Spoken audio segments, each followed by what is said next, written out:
Hello Space fans, and welcome to the Jump Cut edition of Space Fan News this week. I've been watching the Vlog Brothers a lot this week, and I noticed that they have lots and lots of jump cuts in their videos, and it actually isn't quite as bad as I always thought it was. I mean, I usually try to avoid lots of jump cuts in my videos because it seemed kind of, I don't know, seemed to break the flow too much of a video, and it also seemed a little bit unprofessional. But I don't know, maybe it's because I'm used to YouTube now and I've seen so much of it. I've actually started to like it a little bit, so I'm experimenting with it in this video here.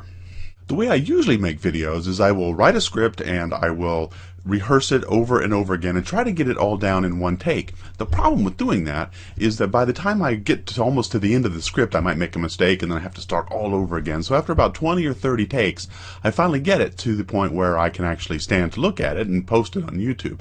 With the jump cuts, I can do that a little bit at a time. I still have a script, but I don't necessarily need to get it all right all at one time. So I don't know, maybe this might be fun. We'll see. So what's a jump cut?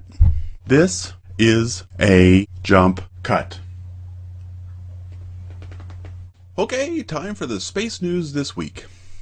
Astronomers at the Harvard-Smithsonian Center for Astrophysics, or CFA for short, who've been studying galaxy collisions, announced today some interesting findings about what may happen when the black holes at the centers of those galaxies merge.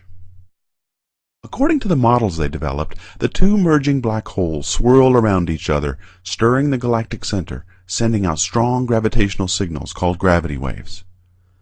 When the black holes ultimately merge, these rotating, spiral-shaped waves are stronger in one direction than the other, and they provide a kick to the black hole in the opposite direction that ultimately starts it devouring nearby stars at a much greater rate than before the merger. That kick is very important, they say, because it can shove the black hole towards stars that would otherwise have been at a safe distance. Once set in motion, this wandering supermassive black hole is expected to devour many more stars than a stationary one in the galactic center. For example, a stationary black hole disrupts one star every 100,000 years. In the best-case scenario, a wandering black hole could disrupt a star every decade. All this activity makes the black holes easier to spot, and the gravity waves would be distinctive and easily seen by telescopes like the LISA, which, not coincidentally, is designed to see precisely these sorts of waves. Which brings me to my second bit of space news. NASA has pulled the plug on LISA.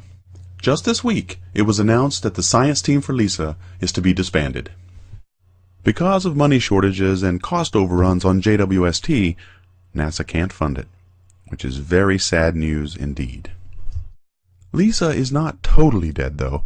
The European Space Agency will keep the planning alive, whatever that's supposed to mean, so there may be some hope of a gravity wave telescope in the distant future.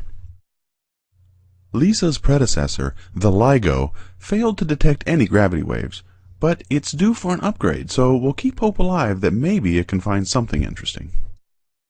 Well, that's it for this jump cut edition of Space Fan News. Thank you guys for watching, and keep looking up. Oh wow, I never noticed that before.